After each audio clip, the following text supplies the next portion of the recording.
Assalamualaikum warahmatullahi wabarakatuh. Perkenalkan, nama saya Nurjana, NIM B2306143 kelas 2I, Prodi S1 Kebidanan di Universitas Megabuana Palopo. Pada video kali ini saya ingin menampilkan tentang pelayanan promotif dan preventif infeksi menular seksual dalam masa NIPAS. Untuk memenuhi tugas kuliah pelayanan promotif dan preventif pada infeksi menular seksual. Dosen pengampu Rismawati SST MKEP. Baiklah, upaya promotif yakni upaya promosi kesehatan yang ditujukan untuk meningkatkan status atau derajat kesehatan yang optimal. Sasarannya adalah kelompok orang sehat. Tujuan upaya promotif adalah agar masyarakat mampu meningkatkan kesehatannya, kelompok orang sehat meningkat dan kelompok orang sakit menurun. Bentuk kegiatannya adalah pendidikan kesehatan tentang cara memelihara kesehatan. Upaya kesehatan dalam pelayanan kebidanan secara promotif sangat penting untuk mengurangi angka kematian ibu dan angka kematian bayi.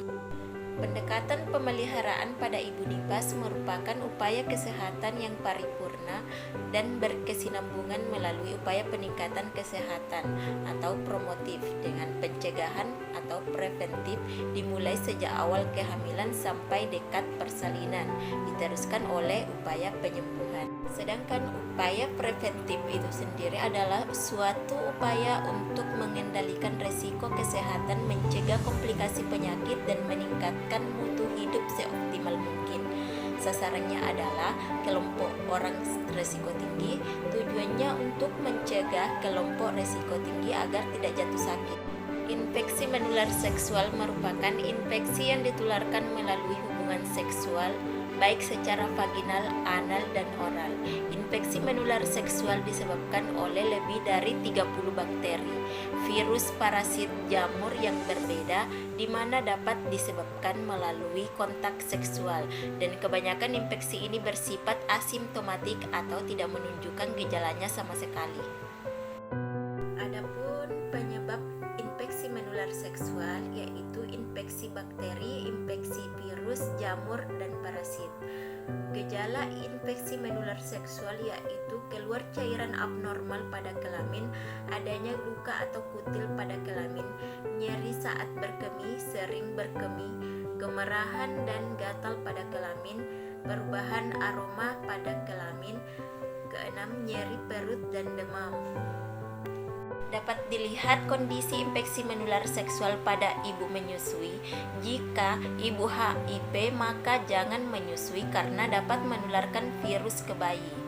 Dan jika ibu menderita klamidia, gonore atau HPV, maka ibu dapat menyusui.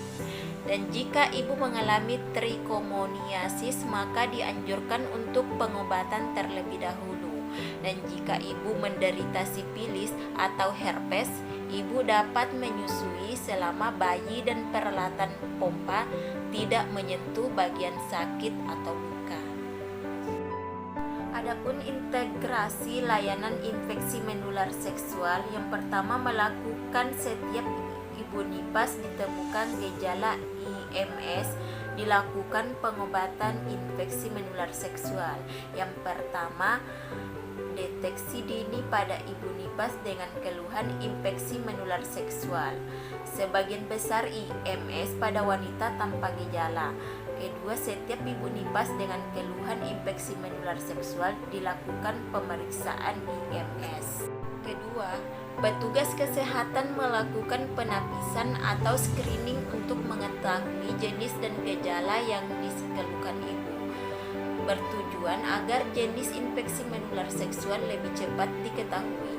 Setiap ibu NIPAS dengan gejala infeksi menular seksual dianjurkan agar membawa pasangannya dapat diperiksa dengan infeksi menular seksual. Ketiga, petugas kesehatan melakukan pengobatan pada ibu dan suami. Sebelum pengobatan dilakukan konseling terlebih dahulu kepada ibu dan suami. Menganjurkan selama pengobatan infeksi menular seksual harus dipatuhi. Pencegahan infeksi menular seksual: yang pertama, menggunakan kondom saat berhubungan seksual. Kedua, lakukan pemeriksaan rutin ke dokter selama masa nifas dan segera obati jika ditemukan gejala infeksi. Ketiga, edukasi pasangan tentang pentingnya pencegahan infeksi menular seksual. Keempat, menjaga kebersihan di area genital. Itulah tadi video tentang pelayanan promotif dan preventif infeksi menular seksual dalam masa nifas.